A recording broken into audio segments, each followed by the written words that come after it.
Hello students, welcome again. Last session we have discussed about fiber to fabric, in which we have discussed about the processing of wool. In today's session we shall be focusing about the other type of animal fiber, that is the silk.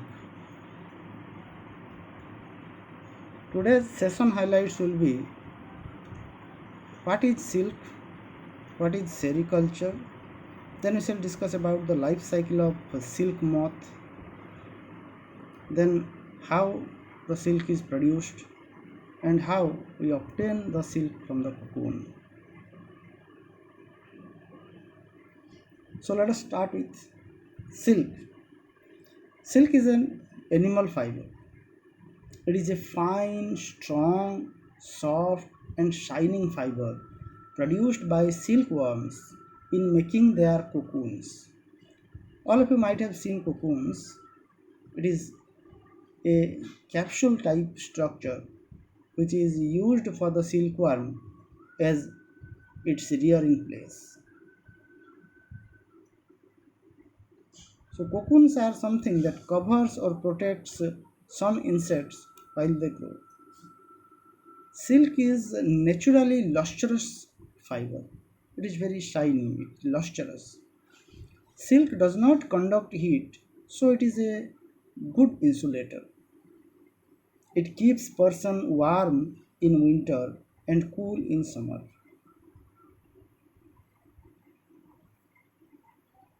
Next, sericulture. The rearing of a silkworm for obtaining silk is called sericulture, or we can call it silk farming. Here we take care of the silkworm to obtain silk. The silk thread is obtained from the cocoon of silk moth. There are varieties of silk moths which yield of silk, different types of silk yarn, such as tussar silk, muga silk, kosa silk, mulberry silk, etc. Out of these, the most common silk is mulberry silk.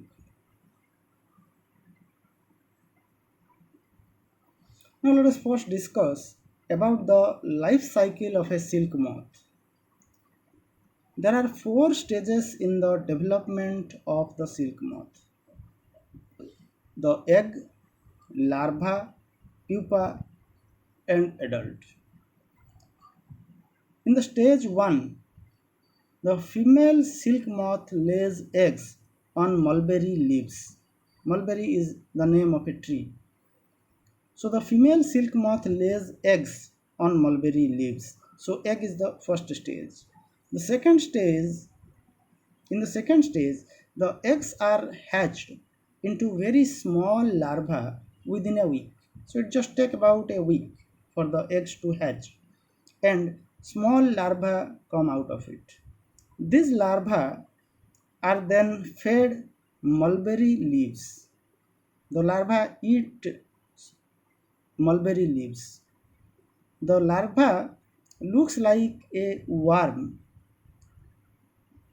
and are also called caterpillars or silkworm.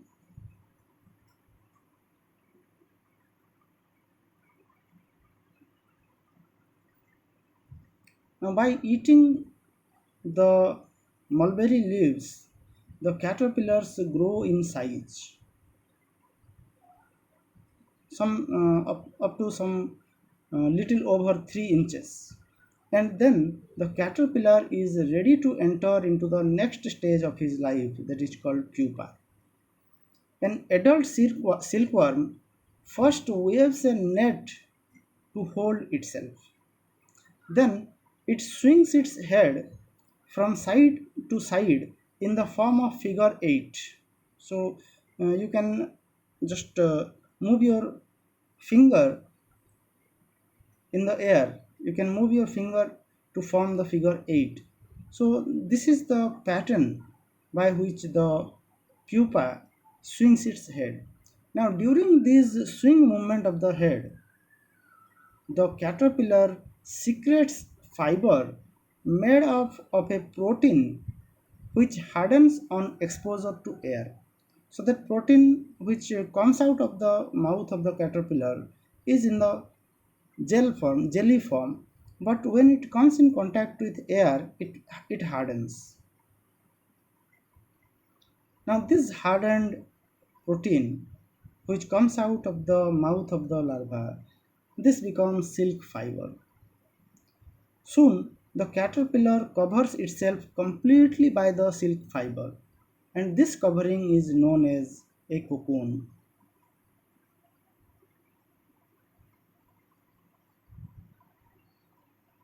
The cocoon is made by caterpillar to protect its development as pupa. The silkworm continues to develop inside the cocoon to form silk moth. Now the fourth stage in the life cycle is the development of the pupa into silk moth. In this stage, pupa, which is encased inside the cocoon, it develops fully to form an adult silk moth. After the complete development, the cocoon splits up and beautiful silk moth comes out of it. This completes the life history of a silk. Now, let us discuss at which stage we obtain silk. To obtain silk, silk moths are reared and their cocoons are collected to get silk threads or fabric. For this, mulberry trees are grown. The female silk moth lays hundreds of eggs at a time. These eggs are stored carefully on paper or cloth strips and are sold to the silkworm farmers. The farmers take these eggs and they keep the eggs under hygienic condition and under suitable condition of temperature and humidity.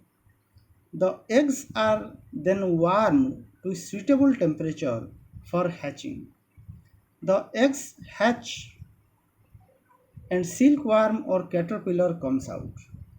Silkworms are kept on bamboo trays and they are fed mulberry leaves. They are fed day and night so that they grow quickly.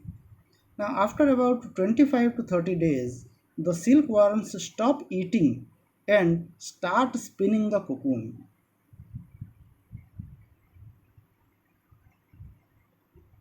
In this diagram, you can see the rearing of silkworm.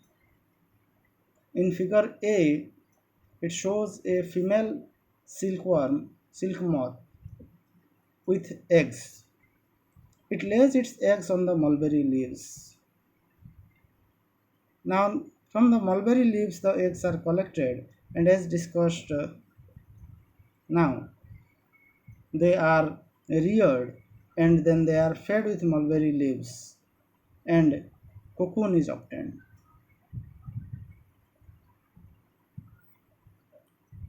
Now, when the caterpillar spins cocoon around it, the cocoons are collected and boiled in the water to kill the pupa inside them. See, it is a very important step. The hot water makes the silk fiber of the cocoon to separate out, and this resulting fiber is called raw silk. The process of taking out silk fiber from cocoons for use as silk is called reeling. Reeling is done in special machines which unwind the fibers of silk from cocoon.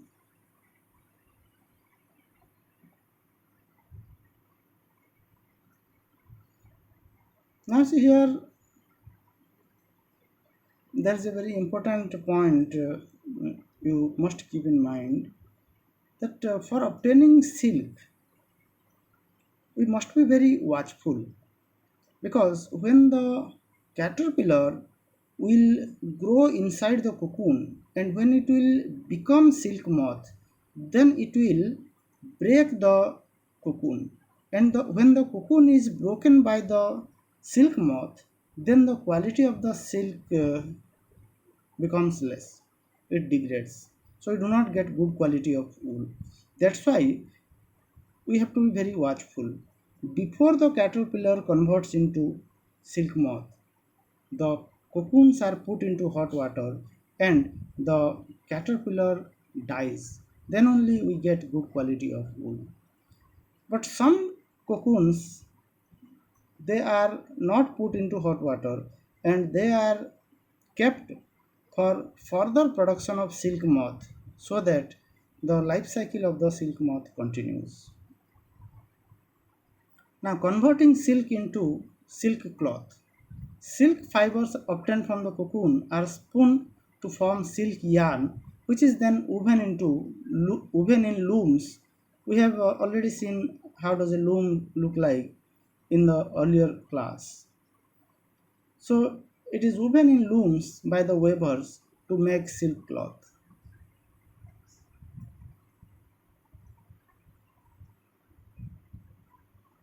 So this point I was talking about. It is important to note here that in order to produce silk, the silkworm developing inside the cocoon is not allowed to mature into a silk moth. This is because breaking of cocoon causes damage to the silk threads, and this lowers the quality of silk. So to obtain good quality of silk thread, as soon as the cocoon is formed, developing into silkworm or pupa, it gets killed. Some silkworms are allowed to live and mature into silk moths so that they can lay eggs to produce more silkworms. So in today's session we have discussed all about how silk is obtained. So hope you have enjoyed the lesson. Thank you. Have a nice day.